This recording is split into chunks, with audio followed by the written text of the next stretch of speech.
De acuerdo, pues queridas compañeras, primero les voy a presentar una, una planta de mi tierra. Voy a hablar sobre eso. Primero les haré una pequeña descripción, hablaré de sus características, también del origen de dicha planta y de por qué se ha convertido hoy día en un problema, ya que se trata de una especie invasora y por eso mismo es un problema para las plantas endémicas de Canarias, de las Islas Canarias. Así que sobre eso va el discurso. De acuerdo, pues en primer lugar decir que como característica esta planta se encuentra sobre todo en parques, en zonas de aparcamiento, incluso en el acceso a playas, en las propias playas, es decir, en casi todas las partes de la isla. En latín recibe el nombre de Penicetium cetaceum y tiene su origen en el continente africano, concretamente en África Oriental, en las estepas de Etiopía. Y puede llegar a vivir hasta 20 años y alcanzar hasta 1 metro de altura.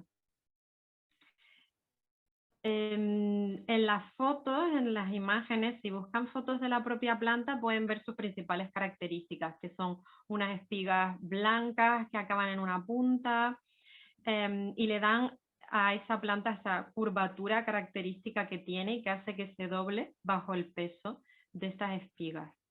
Es una planta que se agarra muy fuerte al suelo y dichas espinas las pueden ver perfectamente en las imágenes. Y son estas espigas las que le dan el nombre a la planta, es decir, que nos recuerdan a una cola de gato y por eso el nombre común es rabo de gato. Lo interesante es que este nombre común no es igual para todos los idiomas.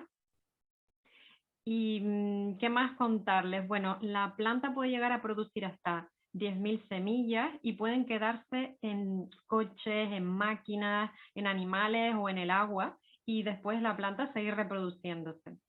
Es una especie subtropical de clima subtropical, es decir, que le gusta mucho el sol y por eso se adapta también al territorio de las Islas Canarias. Normalmente la vamos a encontrar en zonas de pasto y de costa también, en las calles, en zonas rocosas, de volcanes, porque como decía antes, se agarra muy bien al suelo. Y ahora pasemos a hablar de depredadores. No tienen demasiado, ni siquiera las máquinas pesadas o las trampas para animales que hay en África consiguen arrancar esta planta o no suponen un peligro para ella.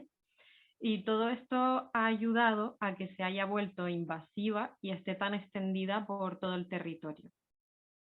En cuanto a su ubicación, en Europa la encontramos sobre todo en el sur, lo que sería África, las Islas Canarias, también si vamos hasta el sur del todo, en Australia también está presente, llegan hasta la isla de Hawái, donde también tienen un gran problema con esta especie y tratan de luchar contra ella.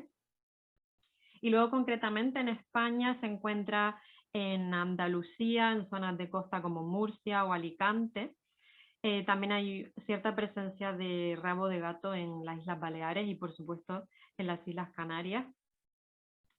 Y ahora pasamos a hablar un poquito de historia. Durante mucho tiempo se pensó que no todas las islas estaban invadidas por esta planta. La realidad es que hoy en día encontramos rabo de gato en la totalidad en las 7 islas, pero sobre todo en La Palma, Tenerife y Gran Canaria. Y bien, pues ahora hablarles un poco de cómo llegó realmente esta planta a las islas. Lo hizo por primera vez en 1940, que fue cuando se introdujo esta planta y llegó a estar muy presente en los años 70. Se consideraba una planta de aspecto elegante y nunca se pensó que afectaría tanto a la flora del lugar. Incluso en países más fríos tiene un uso decorativo todavía, la encontramos en parques y jardines y no se considera invasiva si nos vamos a países del norte. Y bueno, ahora pasamos a hablar de la situación actual en el territorio de las islas, donde me voy a centrar. Como digo, desde los jardines esta planta llegó hasta la naturaleza, donde se extendió hasta el punto de la situación que tenemos hoy. Hay un peligro muy importante y el primero de ellos constituye lo que hace que se extienda el fuego. En verano lo que ocurre es que la planta se seca mucho y se prende rápidamente y fácilmente un incendio. El segundo peligro claramente es el que acaba causando a la flora local, porque como digo es una planta invasora, y deben saber que esto es un problema porque en las islas hay muchas plantas endémicas. Hay especies que solo encontraremos ahí, que durante siglos han sobrevivido en esta tierra y no en otros lugares. Para que se hagan una idea, existe una enorme variedad de especies y según los estudios de 2.000 especies de plantas, 514 son endémicas de las islas, o en otras palabras, hasta un cuarto de las especies de flora son endémicas. Bien, pues el rabo de gato no solo reduce la cantidad de agua en el suelo, sino que otro peligro es que cambia todo el ciclo de nutrientes de la tierra, por lo que trae unos efectos devastadores para el área donde se extiende. Luego hay otro peligro más indirecto, que es el tema de que los animales acaban viéndose afectados.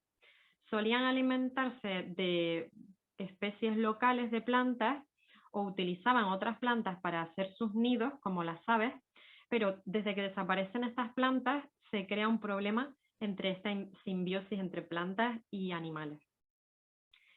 Sobre las medidas que se han tomado, desde hace unos 10 años se empezaron a tomar las primeras medidas contra esta especie y desde el 2011 se decretó una solución para afrontar la problemática. Desde el 2013 se prohíbe la planta como especie decorativa en jardines, una medida que se aprobó desde el Gobierno Nacional. También se añadió la planta a una lista de especies invasoras. Esto significa que se prohíbe la posesión, la venta y el transporte de dicha planta. Y por último, en el 2017, el rabo de gato entró en la lista de la Unión Europea de especies invasoras no autóctonas. Vale, y ahora para terminar, comentarles un poco acerca de los esfuerzos que se han hecho a nivel regional para luchar contra la especie invasora. Pues bien, se coordinan esfuerzos para luchar contra ella, por ejemplo, a través de campañas, como organizaciones medioambientales o grupos de voluntarios que se han sumado para ayudar. Es importante destacar que no podemos ir sin más en grupo a arrancar la planta, porque hay una forma muy precisa y hay instrucciones para hacerlo. Hay que arrancar la planta cuando no tiene flores y no hay viento. Si hay flores hay que cortarlas y después ponerlas en bolsas. Se recomiendan bolsas de plástico y después estas se deben meter en una bolsa de rafia para que sea más resistente. Estas bolsas se deben cerrar muy bien y luego ya se puede extraer el resto de la planta. Luego las raíces se colocan debajo de una piedra para fijarlas allí y se pueden dejar una vez hagamos esto porque ya no serían peligrosas para el medio ambiente, porque ya hemos guardado las semillas en la bolsa. Por último, hay que asegurarse de que no quedan semillas en el resto del terreno. Y bueno, ya para terminar, lo que está claro es que cuantas más manos haya, más ayuda, más rápido se solucionará el problema, porque por el momento se está muy lejos del objetivo. Así que sin más, agradecerles su atención y si quieren conocer más sobre el tema, pueden pasar a leer la página web del Gobierno de Canarias.